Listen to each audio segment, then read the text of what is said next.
I'm Claire Donovan, 32 years old, and for as long as I can remember, I've been the family disappointment wrapped in designer courtesy. The night my father lifted his champagne glass at my brother's wedding, I thought he was about to toast the newlyweds. Instead, he looked right at me and said, clear as a verdict, "Hand over your penthouse to your brother." The laughter around the ballroom fell silent forks, suspended in midair. When I didn't answer, his hand came across my face so hard, the string quartet missed a note. 200 guests froze, and for a moment all I could hear was the ringing in my ears and my mother's whisper, "You've embarrassed us again." I stood there beneath a chandelier of white light, calm and still, already knowing something they didn't. That slap wouldn't break me. It had just set me free. Before I tell you how everything unraveled after that night, tell me where you're listening from in the comments and hit that like and subscribe button if you've ever had to stand your ground against your own family. From the outside, the Donovans looked picture perfect. My father Richard had the kind of handshake that made investors trust him instantly. My mother Elaine never left the house without pearl earrings and a practiced smile. And my younger brother Ethan was the golden child, the prodigy, who could do no wrong even when he did. I was the quiet one, the daughter who worked through college, rented cheap apartments, and built a career from nothing but late nights, caffeine, and code. My father liked to say hardship builds character, but he never said the same when Ethan failed. When Ethan's startups collapsed, Dad called them learning experiences. When I worked double shifts to make rent, he called it stubbornness. I left home at 20 with one suitcase and a promise to myself I'd never ask them for a dime. The first few years were brutal. I lived in a studio with paper-thin walls, learned to type with numb fingers when the heat went out, and celebrated small victories with grocery store wine. Meanwhile, Ethan posted photos from Cancun paid for with money our parents wired over just to help him through a tough spot. Each time I called home, Mom's voice softened for him, sharpened for me. "You've always been the responsible one," she'd say. "Maybe you could lend your brother some guidance." Guidance meant money, but they never said the word. When I finally made it, when years of sleepless nights and missed weekends turned into a six-figure salary and a view of the skyline, I bought a penthouse that felt like proof I'd survived. I sent photos to my parents, proud and maybe still hoping for a word of recognition. My father's reply came hours later. "It's too big for one person." I remember staring at the message, not realizing at the time it was more than criticism. It was foreshadowing. The house I built for peace would soon become their next demand. Ethan's latest failure was a boutique tech venture that folded before it launched, leaving him buried in debt. My parents' sympathy flowed like clockwork. "He just needs one more chance," Dad said. "He has potential." They said that word so often it lost meaning. At family dinners, my mother's voice carried through the clinking of silverware. Each sentence, another drop of guilt. "You've done so well, Claire. Maybe you could help your brother get on his feet." Every compliment came with a hidden request, every smile a reminder that I owed them for existing outside their shadow. When Ethan announced his engagement to Vanessa, a woman who lived her life on camera, my parents treated it like a royal event. I told myself I'd attend the wedding, play my part, keep the peace. Maybe for once they'd see me not as a source of funding or comparison, but as family. The hotel ballroom glittered with chandeliers, the orchestra swelling as guests toasted to love and legacy. I stood near the dance floor, champagne in hand, watching Ethan glow under their attention. My father caught my eye across the room. I knew that look, calculating, appraising, always seeing assets instead of people. Then he raised his glass. I'll never forget that sound, the soft scrape of his chair, the murmurs fading to silence, and his voice slicing through the music. "To family," he said, smiling for the cameras, "and to my daughter Claire, who's finally going to do something meaningful for us." The crowd chuckled politely until he added, "She's decided to hand over her penthouse to her brother." I felt the blood drain from my face, but I stayed still. When I didn't nod or smile, his hand struck before I even saw it coming. Gasps filled the air. The string quartet faltered, and my mother's whisper landed like a knife. "You've humiliated us." I didn't shout or cry. I simply straightened, feeling the sting fade into something colder. Around me, cameras kept flashing, glasses kept clinking, pretending the moment hadn't happened. But as I looked at my father's proud, unrepentant face, a quiet certainty settled inside me.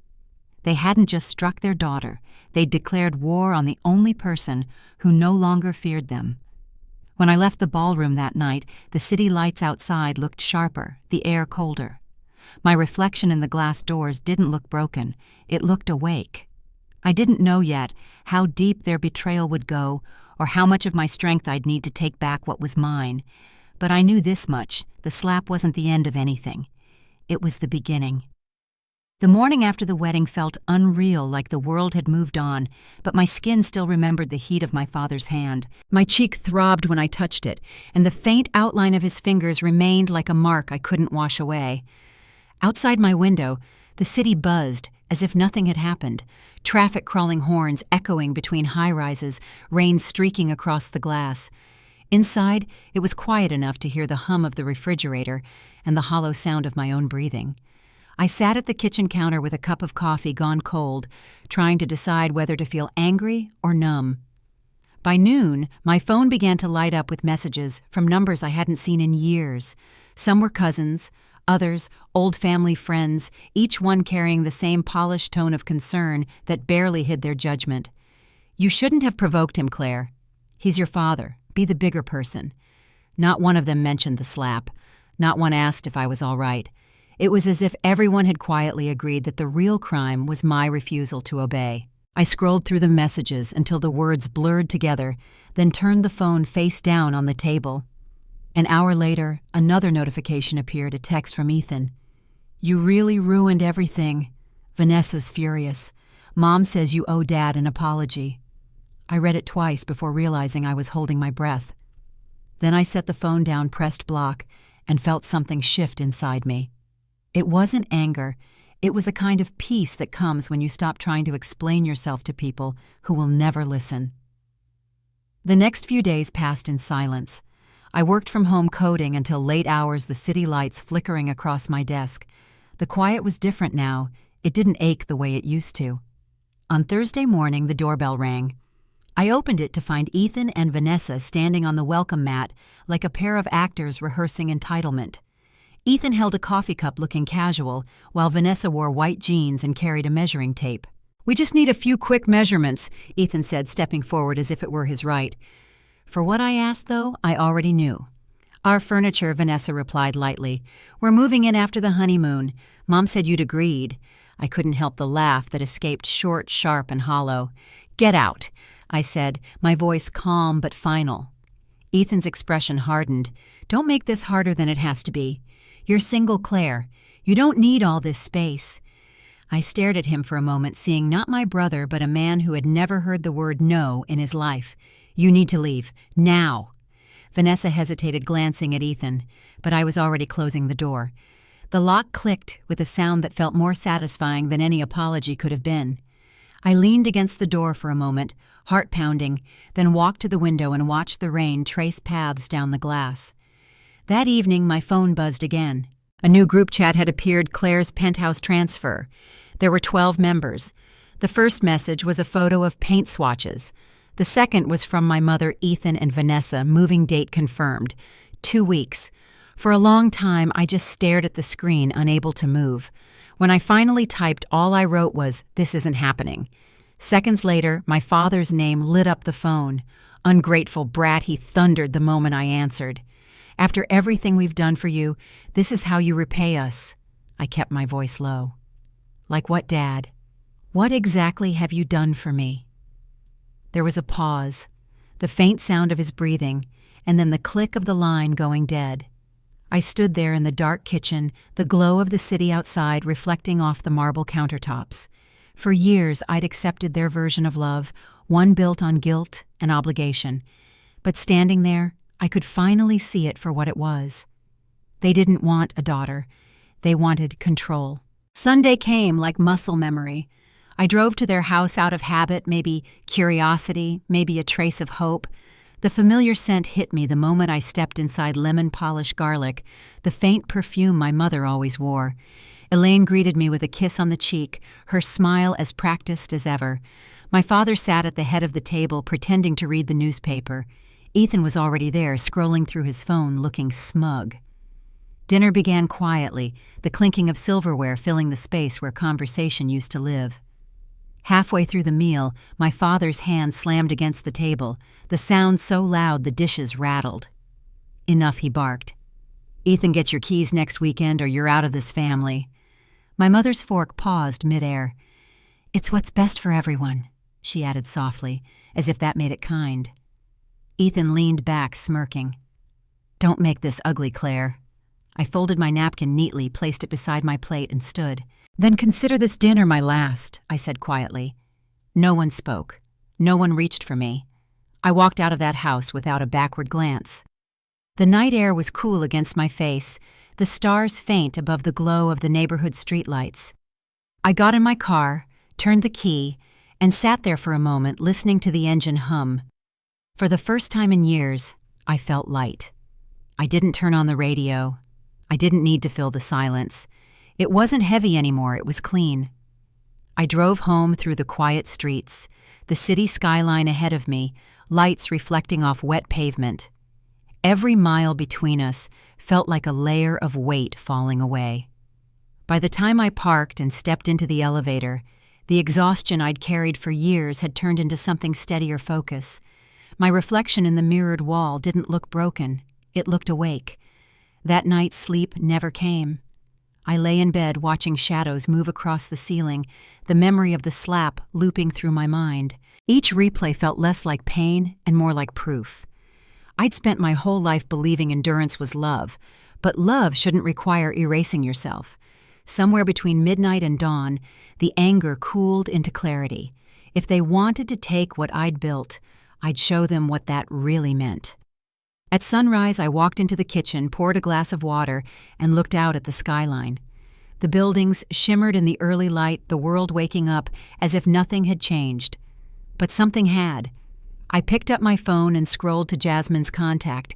She answered on the second ring, her voice thick with sleep. "It's time," I said. She hesitated. "Time for what?" "For me to stop being the quiet daughter." I didn't know yet what the next days would bring. But I knew this, I wasn't going to hide anymore. They had taken enough from me, my peace, my dignity, my silence. That part of my life was over. And as the first rays of light spilled across the glass, I understood something simple and absolute. They thought the slap was the end of my story. They had no idea it was the beginning of theirs. The morning light crept through the blinds, painting thin gold lines across my bedroom wall. I'd barely slept. Every sound in the apartment, the hum of the refrigerator, the click of the pipes felt too loud. But exhaustion wasn't the reason I couldn't close my eyes. My mind kept replaying the moment at that dinner table, the way my father's voice had echoed when he said Ethan would get my keys. It wasn't just a command, it was a sentence. And yet walking away that night had felt like stepping out of a fog I hadn't known I was in. The days that followed were quieter than I expected. No calls, no apologies, just silence. My phone stayed face down on the counter, a small rebellion that made the apartment feel bigger. I worked long hours, losing myself in lines of code that didn't lie, didn't manipulate. When I did glance at my phone, the missed calls came from unknown numbers. I didn't answer any of them. By Thursday, I realized something had shifted in me. I wasn't waiting anymore for approval, for peace, for anything. The ache had turned into something sharper. I made a list of everything that was mine, every piece of proof that I'd earned it. Ownership documents, mortgage papers, bank transfers, all of it. Each page I touched felt like a reminder of every night I'd stayed awake chasing stability while my family slept on comfort they didn't deserve. That afternoon, I brewed a fresh pot of coffee and opened my laptop. Jasmine's number blinked on the screen before I even had to find it. When she answered, her voice carried that calm, measured tone she always had when things got serious. "Tell me what's going on," she said. "I need to protect what's mine," I replied, "and I think I'm ready to stop pretending they won't come after it." By the time the call ended, I had an appointment at her office the next morning. I didn't sleep that night either, but it wasn't fear this time. It was focus. The next day, I met Jasmine downtown.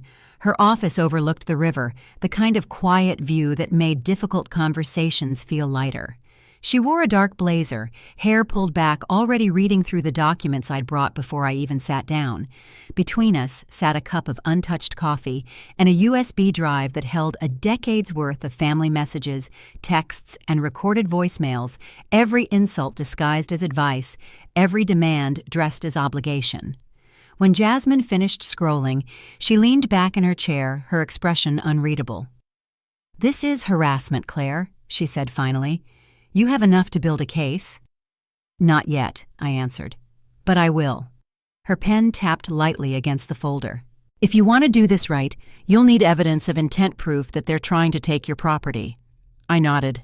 "They'll give it to me soon enough." That night I called Michael. He was one of the few people who had seen my family's performance at the wedding, the mask they wore so well. When he picked up, the sound of rain echoed faintly through his end of the line. "You were right," he said before I could speak. "Ethan's bragging at the office. He's been telling people he's moving into your place after his honeymoon." I closed my eyes, listening to his words sink in. "He's using your name to get a promotion," Michael added.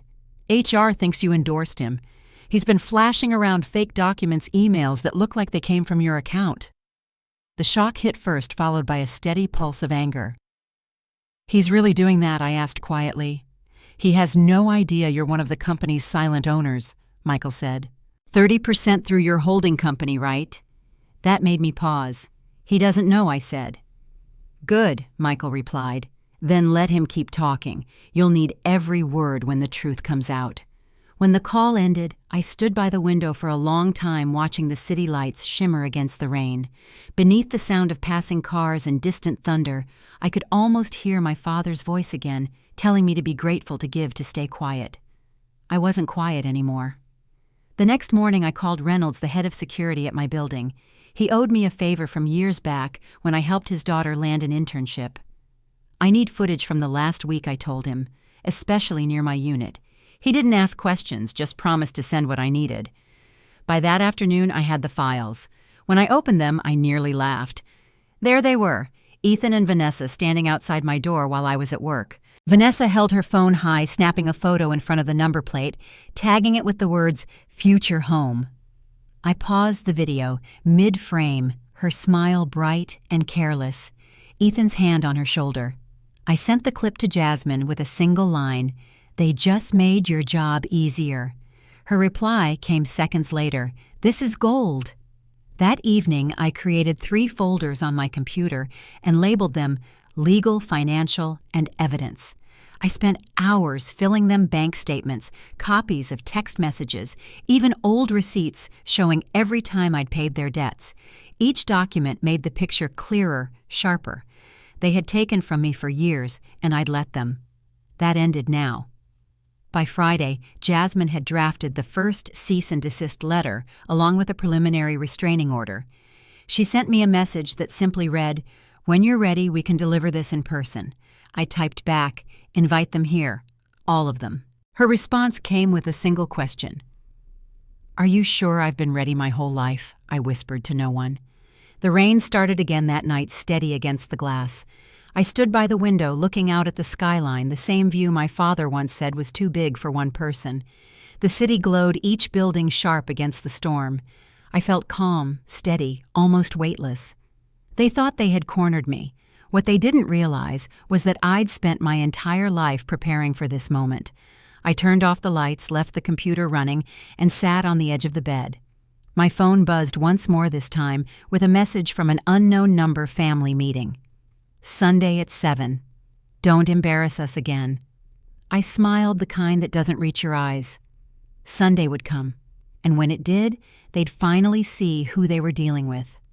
Sunday came dressed in gray clouds and the kind of rain that softened the edges of the skyline. I woke early, though I hadn't meant to. Sleep never stood a chance against the noise inside my mind. The message from my father family meeting, Sunday at 7, glowed on my phone screen, cold and deliberate. It wasn't a request, it was a summons. But this time, I wouldn't be the obedient daughter who showed up unarmed. I spent the morning reviewing everything Jasmine and I had built: the documents, recordings, contracts, ownership files, every piece of proof that turned their manipulation into something tangible. Each folder sat neatly labeled on the coffee table, and for the first time, the weight of evidence felt heavier than their approval ever had. By late afternoon, the city had dimmed into a soft, watery light. I pulled my hair back, chose a plain black dress, and looked in the mirror. My reflection didn't look nervous. It looked resolved. I didn't want to fight, but I was ready for one if it came. Around 6, Jasmine arrived with a slim folder tucked under her arm and that steady expression that had guided me through every difficult decision these past few weeks. Behind her came Michael, his jacket still damp from the rain. "They'll be here soon," I said. Jasmine nodded. "Then let's make sure they understand who they're dealing with." We set the space together, arranging chairs around the long glass table.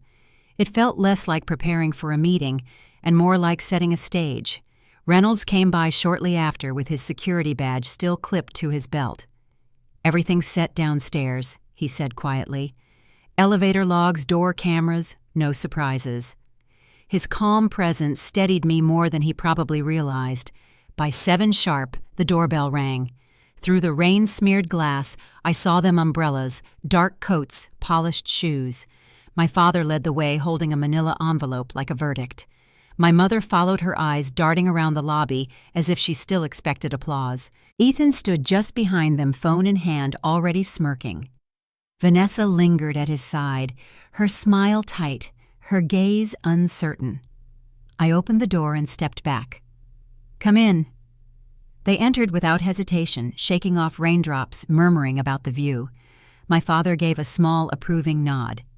"You've done well for yourself," he said. "Now it's time to do right by your family." I gestured toward the table. "Then let's sit." The air in the room felt different once everyone was seated. My father straightened his tie, my mother folded her hands delicately, and Ethan placed his phone face up beside his plate, as if he were preparing to film. I remained standing. "You called for a family meeting," I said. "So here we are." Elaine's tone turned sweet, practiced. "Claire, none of this has to be unpleasant. We just want what's fair." "What's fair?" I asked quietly. Richard slid the envelope across the table. "Transfer of ownership," he said. "You sign these papers and Ethan and Vanessa move in next month. You'll still be part of the family." I looked down at the envelope but didn't touch it. "Of course," I said softly. "But before we begin, you should see something first." I handed my mother a blue folder from the stack. "Start with this." She opened it, expecting deeds or tax records, but her face shifted as she turned the pages. They weren't empty. They were proof corporate filings, property titles, and legal statements bearing my signature. My father frowned, scanning the first page. "What is this supposed to be, proof?" I said evenly that this isn't just my penthouse. I own the building itself and 30% of Westview Technologies. Ethan's head jerked up. "That's not true," he said quickly. "You're bluffing." Michael stepped forward, calm but firm. "Not bluffing. Verified through the SEC and HR filings. You report to that company, remember? She's your boss's boss." For a moment, silence filled the room, broken only by the sound of rain against the windows. Ethan's face drained of color, the arrogance slipping away. My father's jaw tightened, the lines around his mouth deepening. "You think this scares me?" he said finally, his voice rough. Jasmine didn't respond. Instead, she pressed a button on her phone. The room filled with sound, my father's voice recorded and sharp, the words unmistakable. Every threat, every demand, every insult. My mother's calm instructions in the background, the quiet coercion wrapped in civility. The recording ended with his voice rising. "You'll sign or you're out of this family." When the playback ended, the silence was heavier than before. Jasmine closed the file. "These recordings are already filed with the court," she said, along with a petition for a restraining order. My mother's hand trembled slightly, the papers rustling in her lap. "You wouldn't do that to your own family," she whispered. "You already did," I said. Richard stood abruptly, his chair scraping across the floor. "You're making a mistake, Claire. We can fix this privately. You don't have to drag our name through the mud." I looked at him steadily. "You dragged it yourself when you made a spectacle out of me in front of 200 people. Ethan moved toward me, then anger flashing across his face. "You think you're better than us?"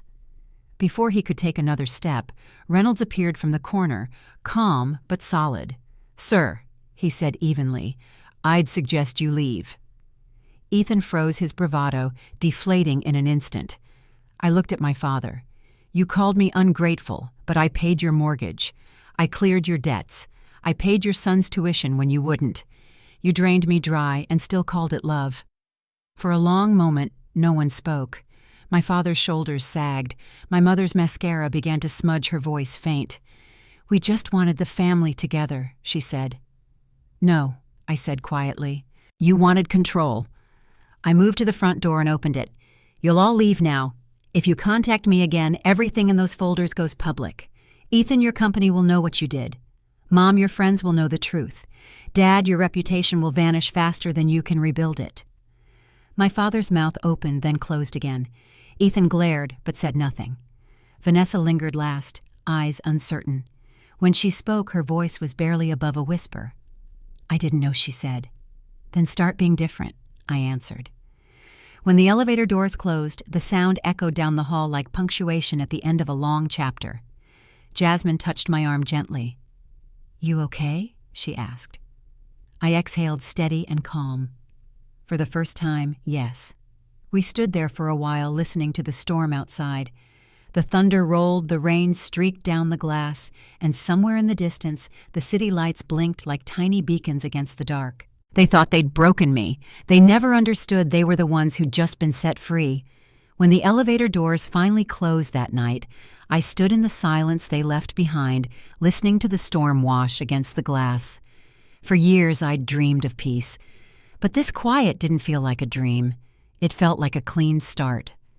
Jasmine lingered a few minutes longer, making sure I was steady before she gathered her files and said she'd call in the morning. When the door clicked shut behind her, the apartment seemed to breathe with me. No voices, no threats, no guilt, just rain and space. I didn't turn on the lights. The city outside glowed enough to trace the outlines of everything I'd worked for. My reflection in the window looked strange, calm, certain.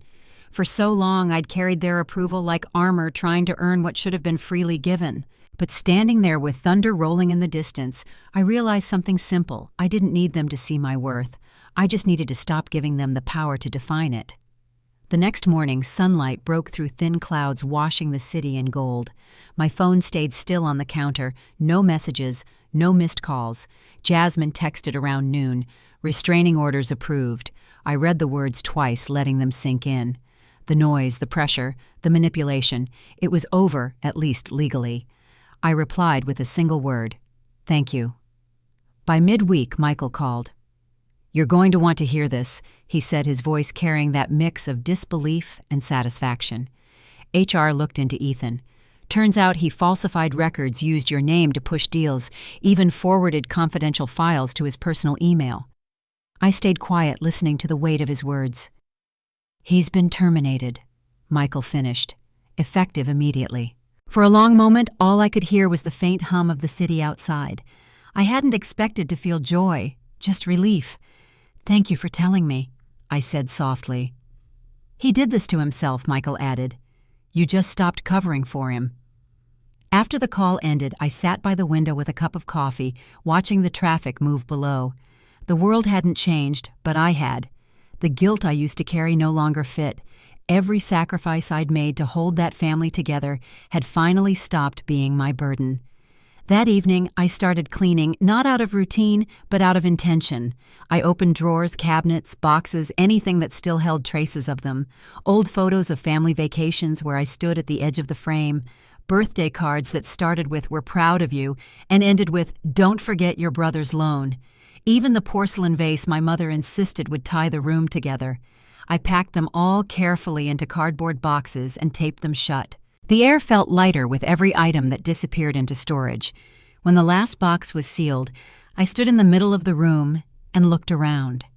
The apartment felt different, larger, brighter, like it had been waiting for this moment. I slid the boxes into the hallway for donation pickup and poured myself a glass of water. The quiet that followed wasn't lonely. It was earned. Later that week, Jasmine stopped by again. She had that soft smile she saved for moments when words weren't really needed. "You did the right thing," she said, setting her bag on the counter. "Now it's about what comes next." "I've been thinking about that," I told her. "About turning all of this into something better." Her eyebrows lifted. "Better how I want to start a scholarship," I said. "For women in tech who don't have family support. The kind of people who start from nothing like I did." Jasmine's smile widened. "That sounds like closure." "It's more than that," I said. "It's proof that what they tried to destroy can actually build something good." We spent the next hour drafting the foundation paperwork. Naming it felt like the hardest part. In the end, we kept it simple: the Donovan Women in Technology Scholarship Fund. It wasn't about them anymore, but I wanted their name there for one reason: to rewrite what it meant. By Friday evening, I met with the financial advisor to finalize the endowment. The check slid across the table, crisp and heavy with meaning. Signing it didn't feel like loss, it felt like release. I walked out of that office into warm spring air, the city alive around me. Every footstep on the sidewalk sounded lighter. That night I brewed tea instead of coffee and opened the balcony doors. The air smelled faintly of rain, the storm long gone. From 20 stories up, the skyline looked endless, and for the first time in years I didn't feel small beneath it. I thought of the nights I'd worked through exhaustion, the years I'd chased approval, and the moment I finally said no. Each memory used to sting. Now it just reminded me how far I'd come. The phone stayed silent for days. No new messages from my parents. No attempts to justify, explain, or pretend. The absence said everything they couldn't. And in that quiet, I understood something I'd missed for most of my life. Peace doesn't arrive with forgiveness or apology. It begins when you stop needing either. A week later, Jasmine called to confirm that the scholarship paperwork was complete. "The first application window opens next month," she said. "We're expecting a lot of interest." "Good," I said. "That's exactly what I hoped for." She paused, her voice softening. "You're sure you're okay?" I looked around my apartment, the same place that once felt like a trophy for survival, now finally a home. "I'm better than okay," I said. "I'm free." When we hung up, I stood by the window watching the city settle into evening. The lights below flickered on one by one, the rhythm of life moving forward. I thought about my family, not with anger, not even sadness, just distance. Somewhere across the city they were probably spinning their own stories about what happened, trying to patch the image they'd spent years building. But none of that mattered anymore. I had new plans now, new beginnings that didn't need anyone's permission.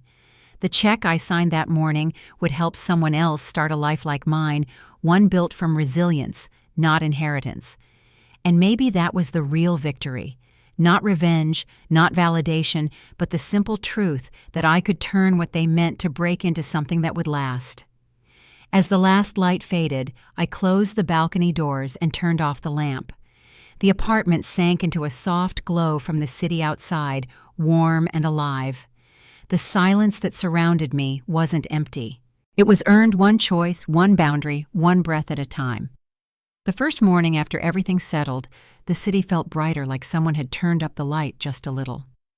I woke to the sound of birds outside my window, a sound I'd barely noticed before. The air carried that clean scent that comes after days of rain, and for once, my thoughts weren't racing ahead of me. I brewed coffee, stood by the window, and let the warmth of the mug sink into my hands. There was no guilt, no dread waiting on the other side of the day, just quiet. My phone stayed still on the counter. No calls from my father, no messages from my mother, not even one of Ethan's smug texts. Silence had finally found me, and I didn't feel the need to fill it. Around mid-morning, Jasmine stopped by to drop off the official court documents. She looked more relaxed than I'd ever seen her, her hair pulled into a loose bun, a rare softness around her eyes. "They can't contact you," she said, handing me the envelope. "If they do, you call me. Simple as that." I nodded, tracing the edge of the papers with my finger. "Then I guess it's finally over." "It's over," she said, smiling. "Enjoy that sentence for a while." After she left, I wandered through the apartment, unsure of what to do with myself. Every corner of that space carried a story, long nights of coding, takeout dinners, the sound of thunder against the glass. It had been my fortress and my burden. Now it was just mine. I spent the afternoon boxing up old family mementos. I hadn't finished sorting the photos, trinkets, the little reminders I couldn't bring myself to throw away before. Each item told a version of a story I no longer believed in. I labeled every box "Simply Donate." When I stacked them by the door, the living room looked bigger, cleaner. The weight that had lived there for years seemed to lift with every cardboard seal I pressed down. That evening, Michael called. The sound of his voice brought a calm I didn't expect. HR sent the final notice, he said. "Ethan's out for good. Fraud, misuse of internal data, falsified records, the works." I didn't say anything at first. There wasn't joy or anger in me, just quiet understanding. "Thank you for letting me know." "He'll try to spin it," Michael warned gently. "But people saw the truth. You handled this right, Claire." When the call ended, I stood by the glass wall again. Below, the streets shimmered with headlights, small streaks of motion against the evening. For years, I'd been the quiet one, the one who didn't push back, who tried to earn love through patience. Now the silence belonged to me. Days passed in an easy rhythm. I worked, cooked, walked by the river after sunset. The air carried spring's first warmth, and the world didn't feel so heavy anymore. Jasmine checked in once or twice, and Michael sent updates about projects at work. Life for the first time felt normal. But freedom has its own kind of adjustment. The absence of chaos can be strange when you've lived in it for so long. One evening I caught myself standing at the window, half expecting my phone to ring my father's voice, to thunder through the speaker. It didn't. The stillness felt foreign but good, like learning to breathe again after holding it too long. Later that week, I met Jasmine for dinner near the waterfront. The restaurant was quiet, the kind of place where you could actually hear yourself think. We ordered wine and watched the sun slip below the skyline. So she said, swirling her glass, "Have you decided what you're going to do next, now that you've got your piece?" I smiled a little. "I've been thinking about that. The scholarship's paperwork is done right, signed, sealed, and approved," she said. "We'll start accepting applicants next month." I leaned back in my chair. Good. I want it to be more than just a scholarship. I want mentorship programs, workshops, real support. No one should have to fight the way I did just to stand on their own. Jasmine's expression softened. "You're turning something painful into something powerful, Claire. That's rare." We talked for a long time after that about work travel, even the idea of starting fresh somewhere new someday. When we finally stepped outside, the city lights reflected on the water, and a cool breeze carried the scent of salt and rain. For the first time, I wasn't thinking about the past. I was thinking about tomorrow.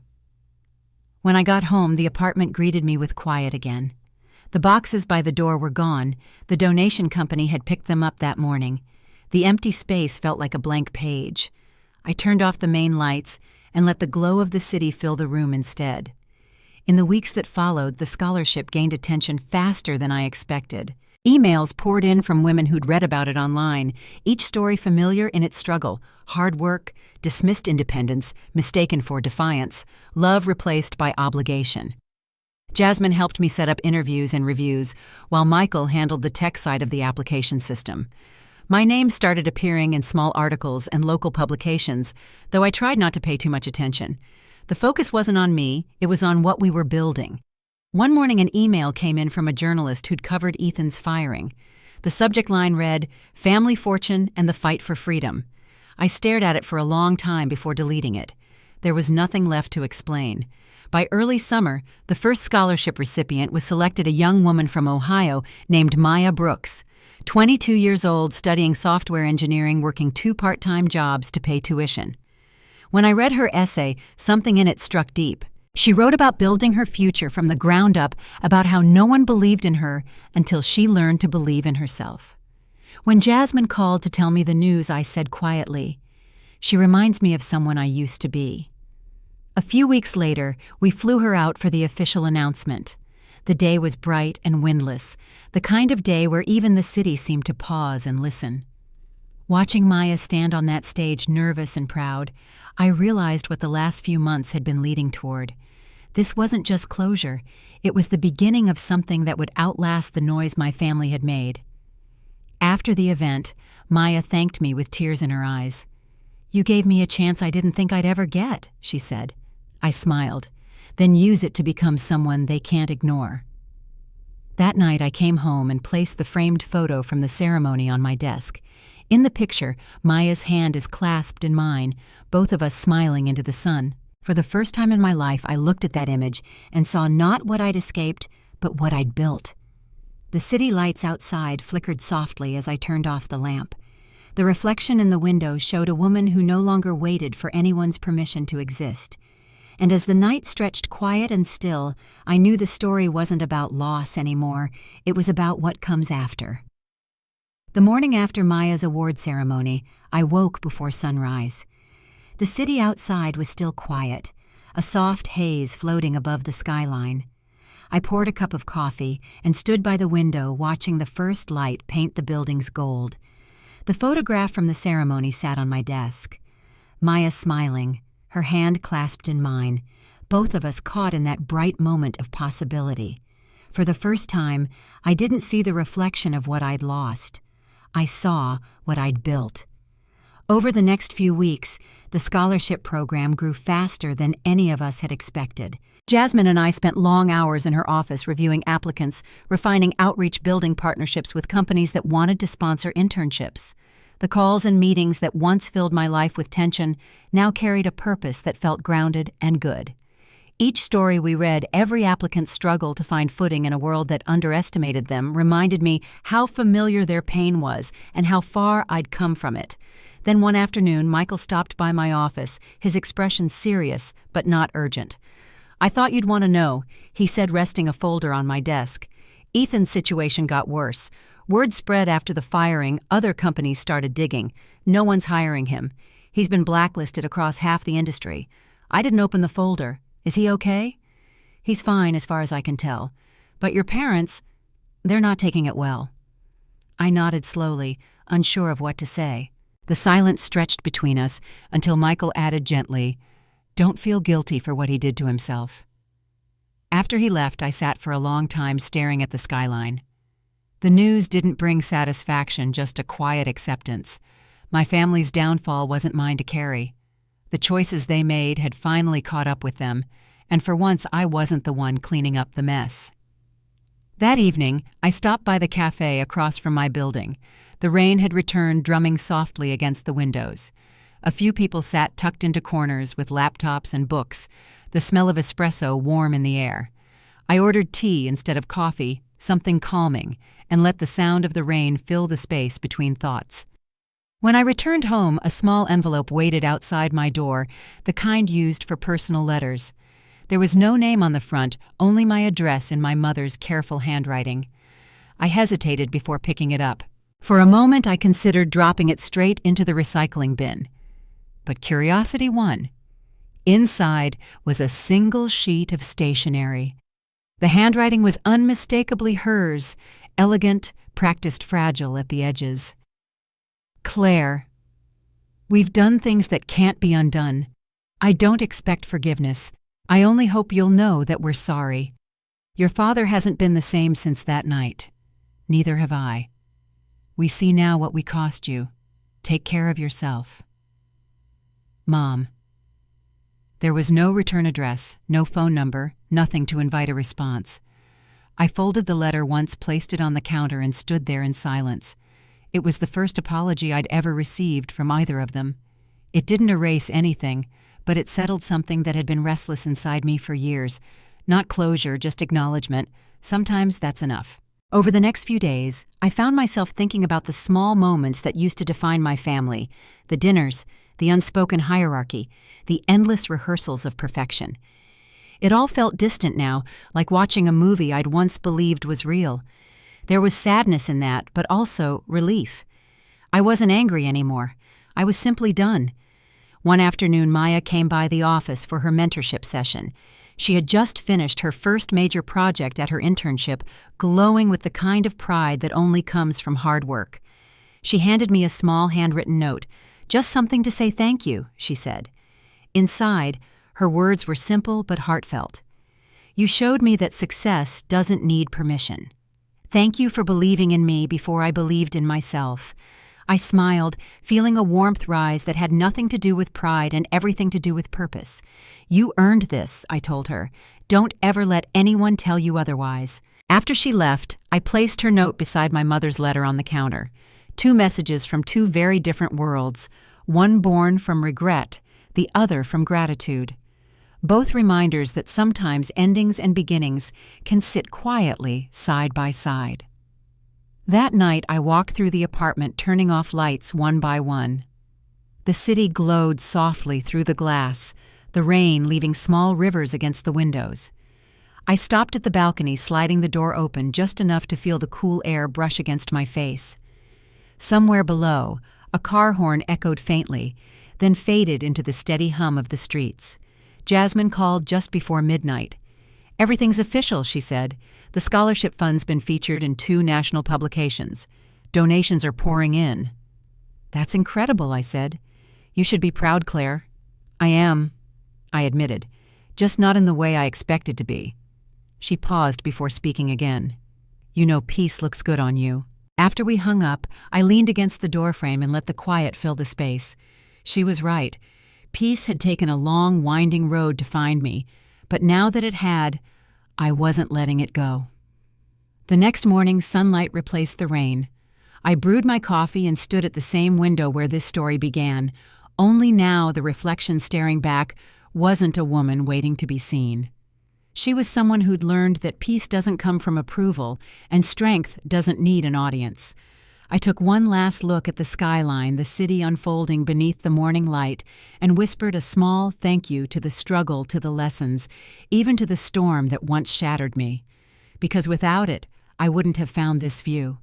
The months that followed felt like learning to live in a new kind of quiet.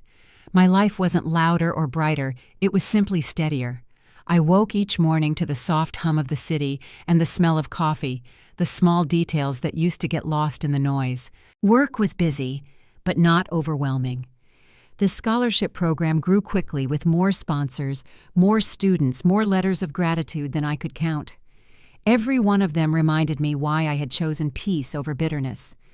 Maya called sometimes to share updates, projects, exams, and the occasional story about her mother's pride. I listened, smiling at how familiar her drive sounded. There was a piece of myself in every step she took forward, proof that something good could come from all the wrong I'd endured. Jasmine kept me grounded through it, all the same calm voice she'd always been. "You've built a legacy," she said once over lunch. "That's something even time can't undo." I saw my parents again, only once. It wasn't planned. I was walking through the park one crisp afternoon when I noticed them sitting on a bench near the fountain. They looked smaller than I remembered, quiet, tired, as if the years had caught up with them all at once. For a moment I stood still, debating whether to turn away. But then my mother lifted her head, her eyes meeting mine across the path. She didn't speak, didn't move, but she smiled a faint, fragile smile that felt like an apology she didn't have words for. I nodded once and kept walking. It was enough. That night I came home to find the city bathed in orange light from the setting sun. I stood by the window thinking about how strange healing can be, how it doesn't arrive all at once but in pieces. A sunrise that feels lighter than yesterday, a silence that no longer hurts. The understanding that forgiveness isn't always a reunion, it's sometimes just the absence of anger. Michael stopped by a few days later with news. "Ethan and Vanessa moved out of state," he said, leaning against the counter. "He's working under someone else now." Quietly this time. "Good," I said. "Maybe he'll learn something." "Maybe you all will," Michael replied, giving me a half-smile before heading out. After he left, I sat at my desk scrolling through the scholarship's newest applicants. There were hundreds of them, each story different, but threaded with the same resilience. I realized then that my life no longer revolved around proving my worth to the people who never saw it. It revolved around helping others see their own. The next morning, I signed a new set of documents, expanding the scholarship into a full foundation, mentorships, housing assistance, career training. Jasmine handled the legal details while I met with donors and sponsors. It wasn't about charity anymore. It was about rewriting a story that had once been mine. As summer faded into fall, the city softened again under cool winds and golden light. I started running in the mornings long before the streets filled with traffic. Each run felt like a small celebration of everything I'd reclaimed: the rhythm of my breath, the strength in my steps, the freedom to move forward without looking back. One evening, as the sun dipped low, I stepped out onto my balcony with a cup of tea. The skyline shimmered the same view that had once made me feel alone. Now it looked like home. Below, I could see lights turning on one by one across the city, people settling into their own lives, their own quiet battles, their own peace. I thought about everything it had taken to get here, the slap that started it all, the silence that followed, the courage it took to walk away. I used to believe that justice meant making others pay for what they did. Now I knew better. Real justice was reclaiming yourself, your boundaries, your calm, your voice. When the night settled, I turned off the lights and stood for a while in the glow of the city. Every sound outside, the hum of cars, the laughter from a nearby patio, felt like part of a world I belonged to again. I wasn't the daughter who'd been told to give everything away.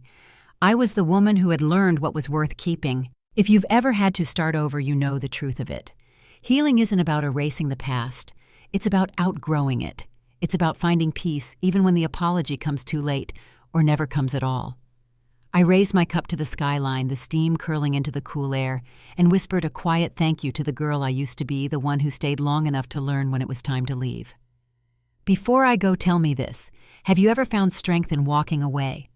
Share your story or just sit with this one for a while. And if it stayed with you, stay with me for the next one. Because peace, once you find it, is worth sharing.